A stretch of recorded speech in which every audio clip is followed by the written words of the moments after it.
అందరికీ నమస్కారం. ఈరోజు కథ చెప్పుకుందాం. గెలిచిన న్యాయం.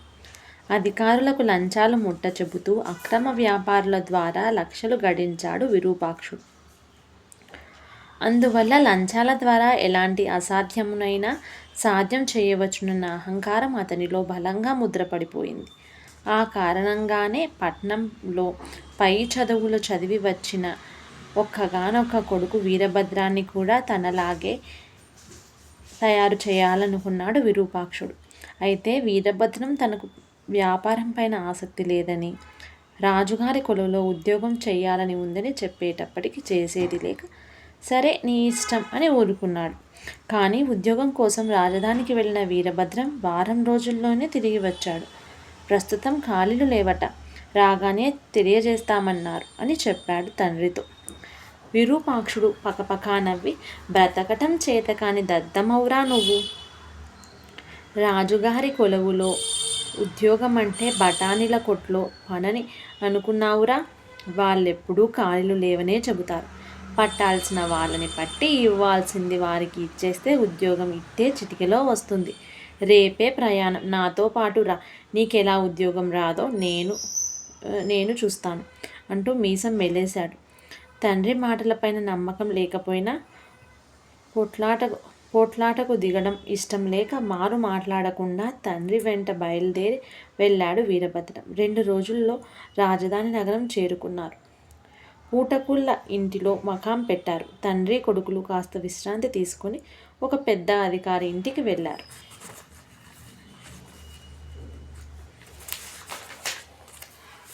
విరూపాక్షుడు తాము వచ్చిన పనిని అతనితో చెప్పాడు. ఆ అధికారి, మీ వాడికి ఉద్యోగం ఇప్పించడం నా వల్ల కాదు, కానీ ఎలా వస్తుందో మాత్రం సలహా చెప్పగలను అంటూ నసిగి 1000 వరహాలు సలహా కోసం పుచ్చుకొని, రాజుగారు ప్రస్తుతం తమ మంగలి ఎంత చెబితే అంత, కనుక మీరు రాజుగారి మంగల్ని కలవటం మంచిది అని చెప్పి లోపలికి వెళ్ళిపోయాడు. విరూపాక్షుడు వీరభద్రాన్ని వెంటబెట్టుకుని రాజుగారి మంగలి ఇంటికి వెళ్ళాడు.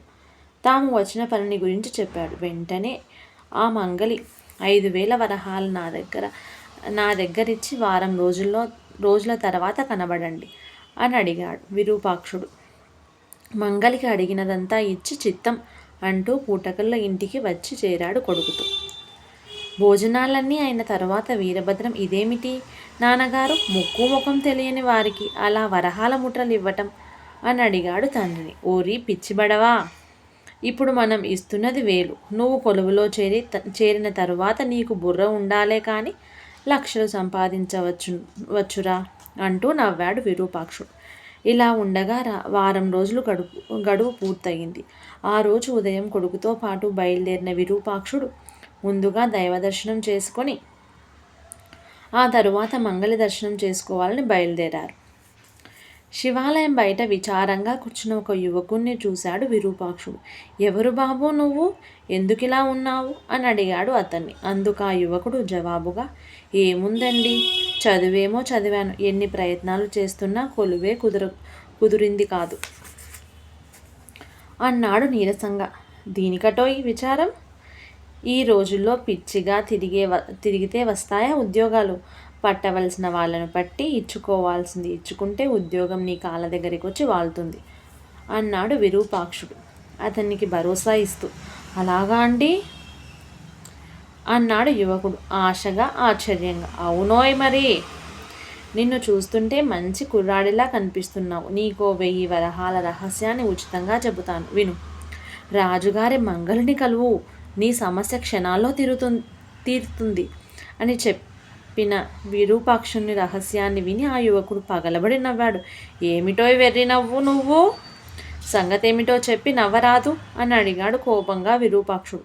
మీరు చెప్పే రాజుగారి మంగలి మా తండ్రే, నవ్వక ఏం చేయమంటారు అంటూ మరలా నవ్వసాగాడు యువకుడు.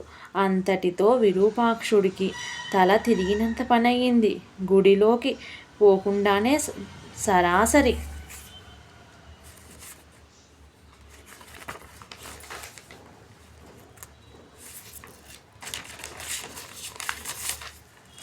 కుమారుడితో సహా మంగలి ఇంటికి వెళ్ళాడు.